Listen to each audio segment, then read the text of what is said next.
ରାତିରେ ଶୋଇଥିଲୁ ଆମେ ଜାଣିନୁ ମୋ ଶ୍ୱଶୁରଙ୍କୁ ବାଡ଼େଇକି କେମିତି କ'ଣ ଘରେ ପଶିକି ମୋର ଥିଲା 50,000 ଖଣ୍ଡେ ଆଉ ଗୋଟେ ଥିଲା ମୁଦିଟେ ଆଉ ଖଡ଼ୁ ଥିଲା କ'ଣ ସବୁ ନେଇଯାଇଛି ଚୋର ଆମକୁ କବାଟ ବାହାର ପଟୁ ଦେଇଥିଲା ଆମେ ଜାଣିପାରିଲୁନି ଶ୍ୱଶୁର ଡାକିଲେ ଝିଅ ଝିଅ ମୁଁ କହିଲି କିଏ ଡାକୁଛ ମୁଁ କହିଲି କବାଟ ମୁଁ ଯେତେ ଖୋଲିଲି ଖୋଲି ହେଲାନି ଦେଖିଲା ସେ ବାହାର ପଟୁ କବାଟ ଦିଆ ହେଇଯାଇଥିଲା ତାପରେ ସେ ଧଡ଼ା ଖୋଲିକି କି କେଉଁ ପଟେ ଆସିଲା କ'ଣ ଜାଣିନୁ ଆମେ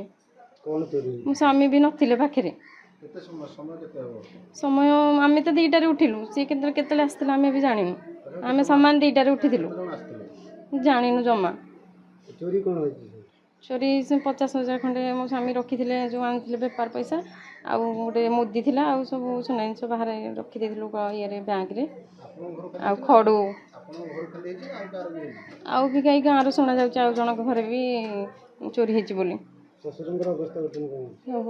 ଅବସ୍ଥା ପୁରା ଗୁରୁତର ଅଛନ୍ତି ପୁରା କଟିଯାଇଛି ତାଙ୍କ ଗାଲ ଫାଲ ଏମିତି ସବୁ କଟିଯାଇଛି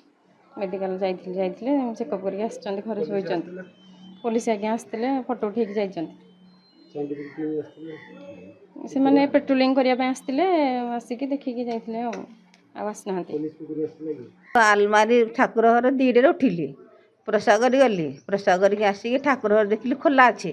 ଠାକୁର ଘର ଦେଖିକି ସାରିବା ପରେ ତାପରେ ଛାତ ଘରୁ ଗଲି ତାଙ୍କୁ ଉଠେଇଲି ଉଠିଲା ପରେ ସେଇଠୁ ଆସିଲେ ସେଇ ଘରୁ 8ଟା 3ଟା ଆଣିକି ଏପଟେ ପକେଇ ଦେଇଛନ୍ତି ପକେଇଲା ପରେ ତାପରେ ଆଜବେଷ୍ଟ ଘରେ ଦେଖିଲି ସେଇ ଘରେ ସବୁ ଚିହ୍ନ ସତ୍ର କରିଦେଇଛନ୍ତି ସୁନା ଚୁଡ଼ି ଆଉ କାନର ଟଙ୍କା 20,000 ସବୁ ନେଇଯାଇଛନ୍ତି ତାପରେ ଆସିକି ପୁଅକୁ ଡାକିଲି ପୁଅକୁ ଡାକିଲି ତାପରେ ସେମାନେ ଆସିକି ତାପରେ ତଳକୁ ଆସିଲା ପରେ ସବୁ ଦେଖିଲି ଯେ କିଛି ନାହିଁ କିଛି ଦେଖିନୁ